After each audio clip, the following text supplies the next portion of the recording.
You gotta love this song, man. No doubt. I don't know a single person who doesn't. Ever.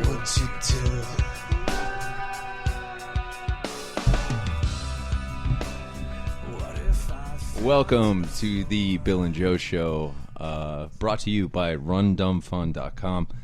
I am joined tonight by Steven. Did you come up with a stage name of any sort, or you just going by Steven?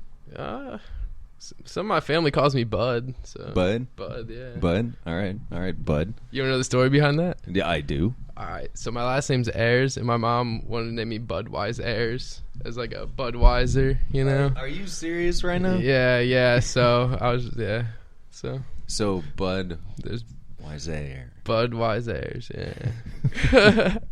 My grandma put it into that probably within 5 minutes of that. Wow. But it's stuck throughout my entire life, the Bud thing. Like, So Bud. you were always called Bud? Yeah. As a kid? Yeah. Just, hey, Bud. Hey, Bud, yeah. Isn't that crazy? You know, like when I was a kid, I always wanted to be called Will. But I always got Bill. Like out in California, I guess, like that's just kind of the thing. You know, it's Bill, which has such a derogatory stink to it because nobody wants to get a bill, like in the mail. Yeah, like, you know what I mean? Like I was always like Will Clark, baseball, like. Yeah. Speaking of baseball, you're a Cubs fan, Definitely, all time. So okay, you're off to a very hot start this year. Yep, 6-1 as of right now.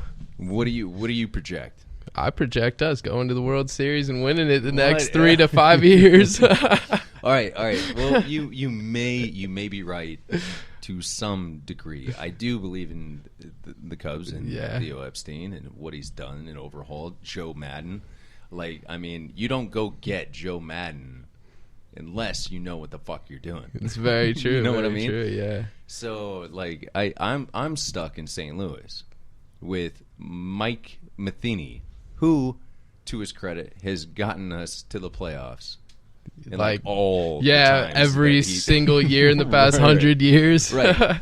But at the same time, that's fantastic. We'll like smoke the entire division. Our win percentage is like above the Yankees. You know what I mean? Like we're winning baseball games. Yep. We get to the playoffs, and Mike Matheny, some of the dumbest shit-minded decisions I've ever seen a manager ever do. I can't say too much. I'm a Cubs fan, so when it comes to playoff time, we have absolutely no room to talk ever because, the last 100 years we've had, shit years. I love how the Cubs fans, like, everything was like, 98 years, man. It's been 98 years. It's been 97 years. It's been 99 years. Once you guys hit that precipice. Like, we have a really good team right now. Young you do. team, yeah. You do. Jake Arrieta is my favorite player by far. He's a bad man. Yeah, I know it, dude. Cy Young winner, and he's just wrecking it, dude. Has like 5 different pitches, maybe 6 different pitches he'll throw all game and just have heat behind him. It was one of the Chicago Cubs, like that was one of those moments last year when you guys shut us down. Last year? Yeah. I mean, I'm sorry for what happened with New York. Yeah. But, I mean, Jesus. I knew it was over. I knew it was over. As soon as you guys fucking set foot on that field. Like, I was just like, Cubs are going for the kill, that's for sure. How many games did that go into? I don't know. Like 4. Remember 4? Like, I think it was 3-1. Yeah. If I remember. It was correctly. It's been good for the Cubs. But honestly, last year I didn't expect them to go far in the playoffs just because they're so new. So that's why I'm projecting like this year. Right. They know each other. The whole team is like a one now. It's not a bunch of players coming together. Right. They're actually like formed now. So they're actually working together. Yeah, they understand, like, okay. Now they got some like background together. I feel like last year was kind of the year that they all like came together. You got Anthony Rizzo and all them. So what are your thoughts on losing your right fielder to an ACL?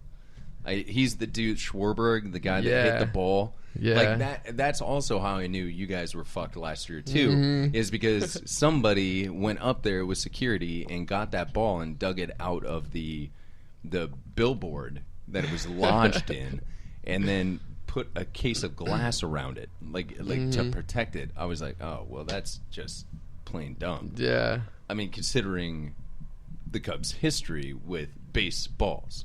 Yeah, right. Speaking of Steve Bartman. Yeah. Oh, yeah, Steve. Somebody paid $100,000 for the Steve Bartman ball just to explode it.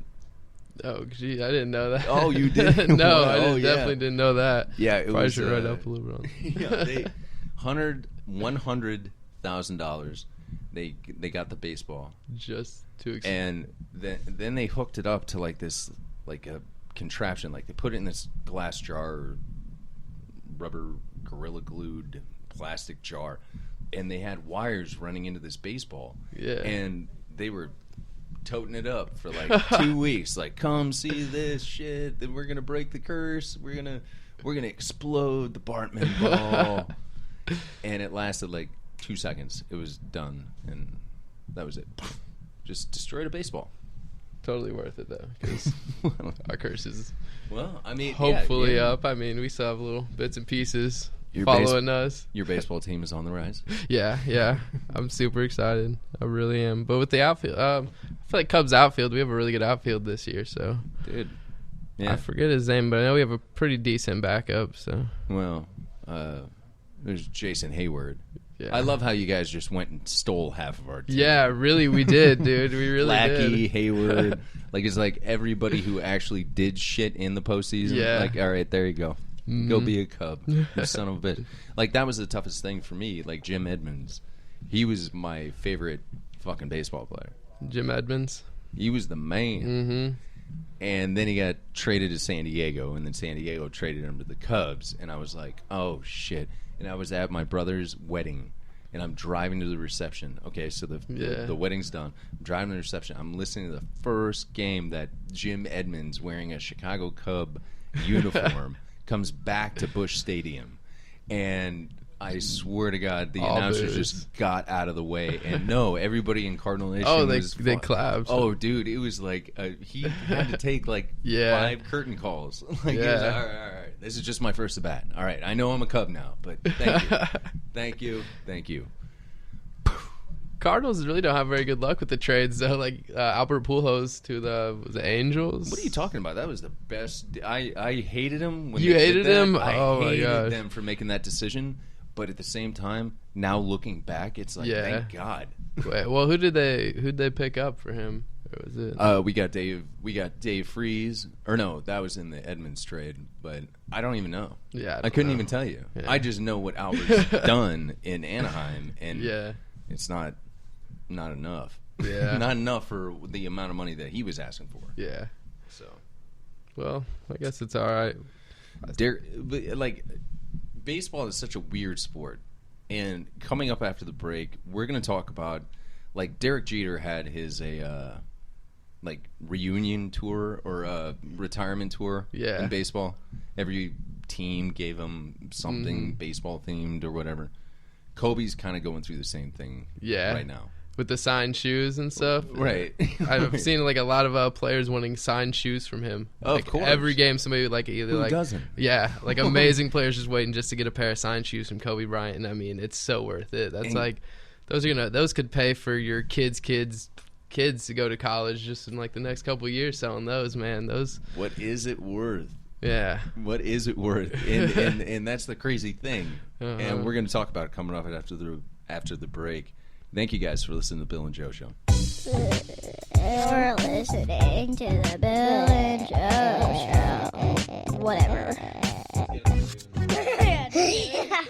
Are you ready to overcome your biggest blocks with money and time? Your solution, Big Profits Now World Summit. The best skills and strategies to double and triple your business profits without doubling or tripling the work. This summit has gathered 24 experts specializing in business growth. It's a free online event that's happening now. Go immediately to claim your free ticket at BigProfitsNowLive.com. Enter your name and email and receive these free video interviews directly to your inbox. Again, that's BigProfitsNowLive.com. I am Nate Pucci, Pucci, on Twitter, music artist, creative director, and influences the youth.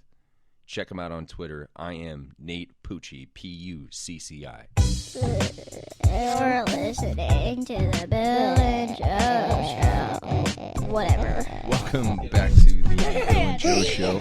Again, I am joined by Steven. And Steven, I got to give you credit. Like, I want to give you the award for the most chill way to let somebody know that you're about to be a father. Like, leaning against the bar, being like, yeah, I'm about to be a dad.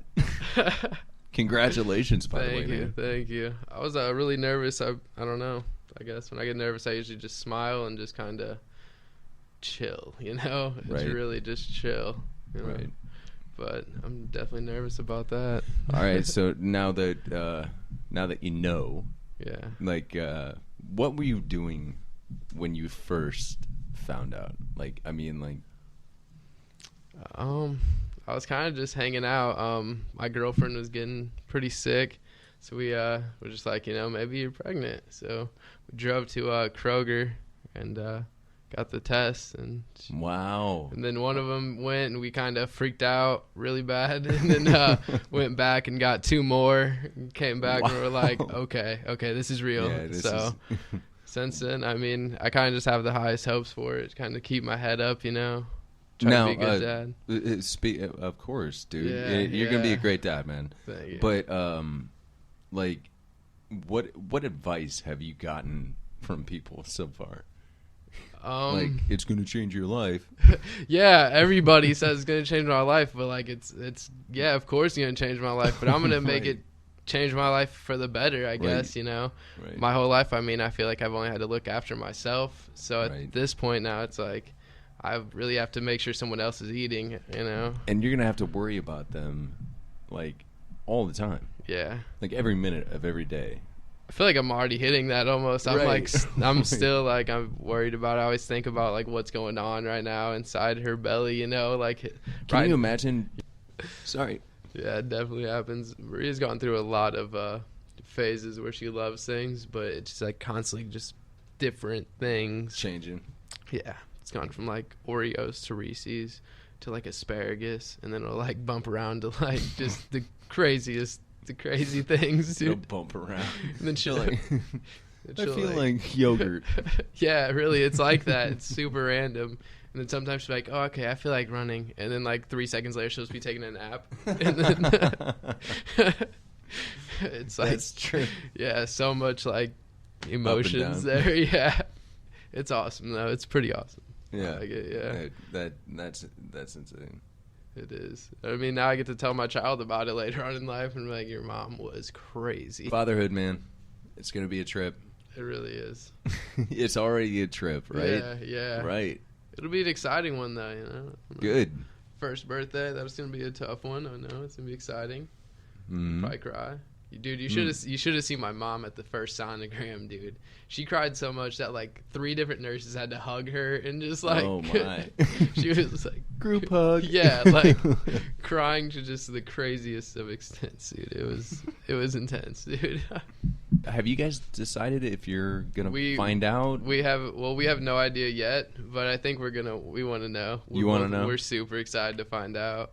Definitely. So you can like do a room, yeah, like, yeah. A theme, I'm ready to, and that's the name awesome. And everything. The name that's a scary part for me, dude. Just because it's like that's forever, man. Right. That's like you have your social security number attached to it. Yeah, it's like your baby footprint. Yeah, everything is attached to your name. Yeah, it's got to sound cool. Oh yeah, most definitely. Yeah.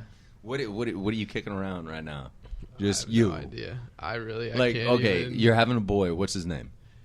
The crazy thing is, I'm thinking Marcus Alexander. I have a buddy. He passed away, and he passed away on October 22nd, and our due date is October 23rd. So it's like the next day, and it's just like I don't know. It's crazy. We kind of talked about it when he passed away the day after. Well, he texted me and just said, "What's up, Steve-O?" And we were thinking that might have been the day like that happened, and it just blew my mind altogether. Okay. You know. That's kind of fucked up. It was fucked up, dude. It was. Like, when she told me, I was like, that's fucked up. Like, it's all too fucked up. And then they changed the due date to October 21st. So now it's like, right. And if it's October 22nd, I'm thinking the name has